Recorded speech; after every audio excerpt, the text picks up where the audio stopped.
Hey, what's up? Travel Chronicles. I believe we're on chapter 83. Best part of being 3-1 is I don't think anybody says that. Varsity lost their first game last night, and it was inevitable. So I think part of enjoying the 3-0 is knowing that there's inevitability coming, right? Like if Thanos, where he says, "I am inevitable." This is what we ran into last night, was Thanos, in the form of a 6'2" sophomore. And I say it that way because when we played at St. Clairsville, you can look at our roster, look at their roster, and go, well, we're just better at every position. Then you look at the game of us versus UL, and you can say the same thing about them. They're just better than us at every position. And it's not a knock on the girls. It's just they either have taller, better athletes, or girls who happen to be more experienced at the varsity level. They got a girl who's a 4-year starter. They got 2 sophomores that were, I think, like at the worst honorable mention All-State maybe last year. I mean, they're the 2 best players. And they're both 6 foot or 6'2", and then and they played basketball like forever. So they're good basketball players too. It's not that they're just tall. They can handle, they can shoot. They're good close to the basket. So. They can play. And then you got another girl who's athletic. Maybe there's one spot where we're better than them, but it's by that time it's that 80% of them is better, and I think they were more likely to go to the bench too.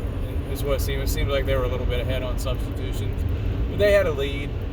And we played them to within 10 points at halftime, which I was impressed with because last time they just blew us out from the get-go. I think it was like 20-4 or something after like the first period last year, right? And this time we were within 10 after 1. We were within 10 at halftime. And then coming out of halftime, they just went on a 17-6 run. It's like we stayed in the locker room. But the difference is that the tall girl for the other team, as soon as somebody got the defensive rebound or she got it and outletted it, she ran right to the front of the rim, like a hard sprint to the front of the rim. She had no other responsibilities but to run right to the front of the rim. And the other girls just kind of, slow played it, would dribble down or hold up at the 3-point line to draw the defense out, and then just dump it inside. And I mean, it was some easy offense. And basketball is a game of easy baskets, and the team that gets the most easy baskets is going to win. And that girl just got a ton of them in the third quarter. And we just, one, we're not as athletic, and 2, you don't have anybody to battle with her. And then even when she was missing shots, she was grabbing it, just like volleyballing it, right? I call it volleyballing it, where you're just, kind of grabbing it and tipping it back up and just doing that until it goes in. Usually you see that in second grade girls basketball, where there's a girl that's just, enormously taller than everybody else, and it's just not fair. Like, nobody else can even reach the basketball. And that's kind of what that was last night. It's just like, if she misses it, it's coming right back to her hands, and then she's going back up with it. Now, I think early on there was some, over the backs, and they weren't getting called because, and over the back's not a foul, right? It's a hold or a push, but she was creating contact with her body to knock the other girl out of the way. And because of her height and her bigness, she has the arms up. She's not, pushing in, jumping into them. She's not doing that. She's just pushing them out of the way. And the other girls are trying to stand up and reach for the ball too, Well, they can't reach it. They don't have that, and they're raising their center of gravity, and they're just getting knocked out of the way. And so there was no foul calls. And you're sitting there going like, oh my goodness, the girl is, clearly, coming from behind and getting the rebound, but is it really a foul because the other girl is giving up, horrible position to try and hold her back, and it doesn't work. Now Faith did get it at the end of the varsity game, and they still had that girl in, right? That's the thing that upsets me, right? Like, I don't usually get mad at kids unless a kid's just a complete jerk on the court or something like that.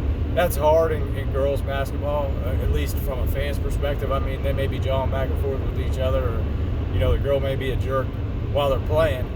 But I put it mostly on the coaches, to not do jerkish type things. So they're up 35 points. They win the game by 35. Is what the final score ends up being. And they still have their leading scorer, who had 34 points on the floor at the end of the game. And we put our reserves in with 3 minutes left, like 2 to 3 minutes. I think it was like 3:37 when Faith came in. It was something like that. I mean, it was out of hand. Our starters couldn't score against them. It was, all right, pull them out. Let's save it for another day.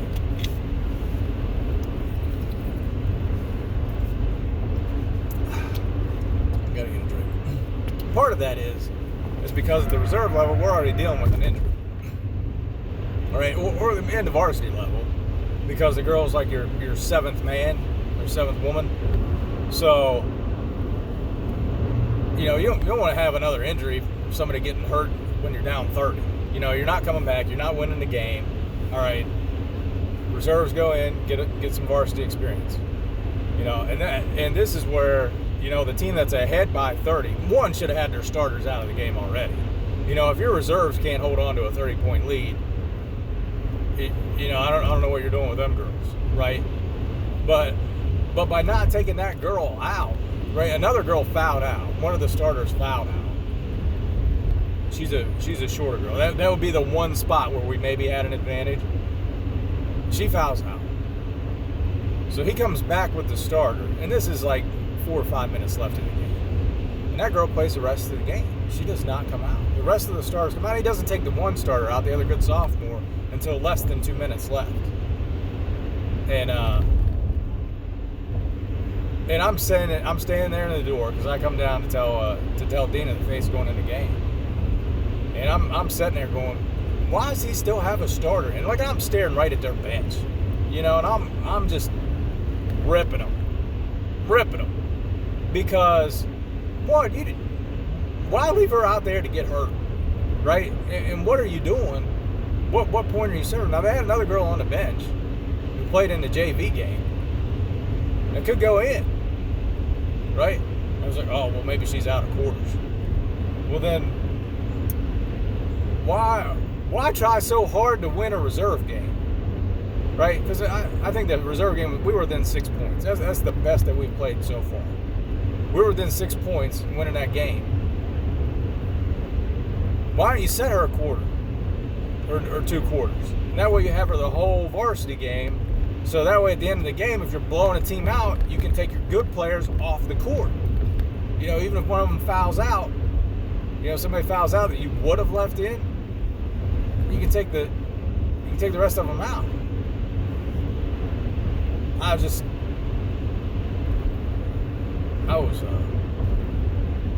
flabbergasted. I guess that is. That's on the coach. That's 100% on the coach. One, it makes you look horrible. It makes you look like a horrible coach, because you're leaving your best, highest scoring player in the game. That's a 35-point blowout. Why? What? Like, you don't have anybody else? Like, that's like your number one. Like, you've gone to the bench for everybody else, but you're going to leave that person out there with the rest of those people? I would be upset, one, as a parent, right? Because, she did her work. she did her job, and you're going to win that game. You're going to get credit for that win. But now you look at the coach and you go, is this coach really that good? Or is it just they have that much talent on that team? Because this is a team that got stopped by Fort Fry in the 3A last year. And this is my first look at them. It's the same team. It's basically the same team. I think somebody said, oh, they're going to lose somebody. If they lost somebody, it wasn't anybody in the top 4. And after that, okay, we'll deal with that. We'll reload. They still had 9 returning letter winners coming back. So I think you deal with that as a team, and say we can absorb that blow. But coaching, if that's your coaching, to say, well, I have 2 girls that can play in the post, and if this girl fouls out, the other girl has to play, even if she's our best player, because she's a post player. That's just, it's terrible. It's terrible. And I told Faith that, I told her, I was like, if you ever coach and you leave your best player in up 30, I'm going to be mad at you.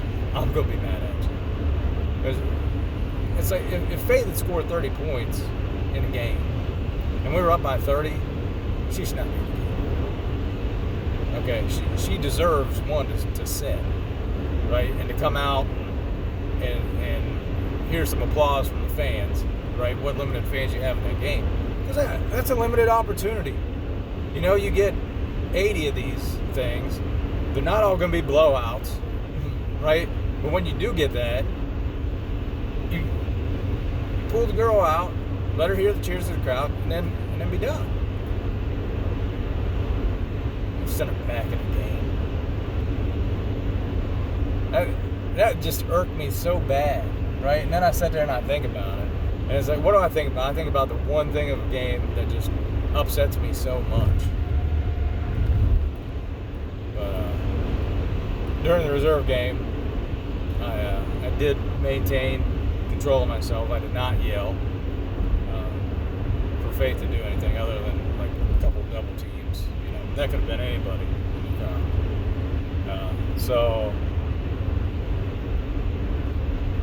She was able to do that. But I didn't tell her to do anything else. Stand in a certain place, lay off, or, just at the front of their 2-3 zone. Like, somebody has to take the ball. Like, there were a couple times where the girl just dribbled right down into the middle, and both girls just kind of came together. But one girl can talk, and really it should come from behind, and they should be the one telling the front person who has the ball. So if there's a wing on one side, and the girl on the bottom can come out, and everybody kind of rotates over, so that the other top girl has the wing on the other side. That call should be coming from behind. And usually it's on ball side. The wing's going to go out, or the bottom forward would come out. If you ever watch Syracuse play their zone, that's pretty much how they play it. They play the guards up, and then that wing is expected to come out and pick up that first pass almost every time. Like, the guards take up top, stop the ball early, and then you got wing defenders coming out, pressuring the ball. That's a really high-end defense, though. That's not a high school level 2-3 at all. But that's still, the call should come from the back.